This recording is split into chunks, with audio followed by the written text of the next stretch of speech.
क्या इजराइल को छोड़ हमास के लिए अमेरिका अपनाएगा नरम रुख? 28 चली जाने से दहल उठा हमास। क्या नेतन्याहू ने क्लस्टर बॉम्ब से मचाई है तबाही? मिडल ईस्ट में तनाव एक बार फिर से तेजी से बढ़ रहा है। नमस्कार, मैं हूं आशीष त्रिपाठी। गजा में बुधवार को हुए इजरायली हवाई हमलों में कम से कम 28 फलस्तीनियों के मारे जाने की खबर है और यह हमला उस समय हुआ जब इजराइल और हमास के बीच संघर्ष को लेकर के विराम चल रहा है और संघर्ष विराम को लेकर अंतर्राष्ट्रीय चिंता पहले ही गहराती जा रही है। इजरायली सेना का कहना यह है कि दक्षिणी गजा के खान यूनिस में इलाके में उसके सैनिकों पर कुछ हथियारबंद लोगों ने गोली चलाई।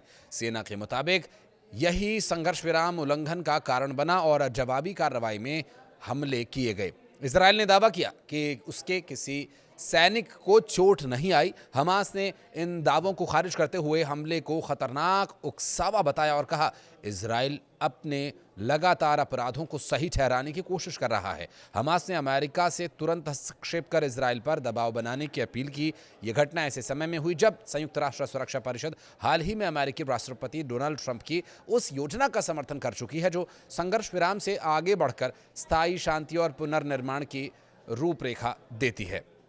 इसी बीच एक अलग मोर्चे पर इजराइल ने लेबनान में भी हवाई हमले किए। इजराइल का कहना है कि उसने हिजबुल्लाह के हथियार भंडार स्थलों को निशाना बनाया। वहीं द गार्जियन की एक रिपोर्ट के मुताबिक दक्षिणी लेबनान में मिले धातु अवशेषों की जांच 6 हथियार विशेषज्ञों ने शुरू कर दी, जिसमें संकेत ये मिल रहे हैं कि या ये तो 2 नए प्रकार के क्लस्टर बॉम्ब हो सकते हैं या फिर ये अवशेषवादी जिनकी जो पाए गए टुकड़े हैं वादी बरगूज और वादी देईर सिरयान में पाए गए। अगर यही पुष्टि होती है तो 2006 के बाद पहली बार ऐसा होगा जब इजराइल पर क्लस्टर बॉम्ब के इस्तेमाल ऐसे प्रमाण सामने आए उसके संबंध में। विशेषज्ञों ने कहा कि टुकड़े 155 mm से लेकर M999 बारक इतान और 227 mm इतान जैसे गाइडेड मिसाइल्स के नए मॉडल्स के लगते हैं। क्लस्टर म्यूनिशन उन हथियारों को कहा जाता है जो हवा में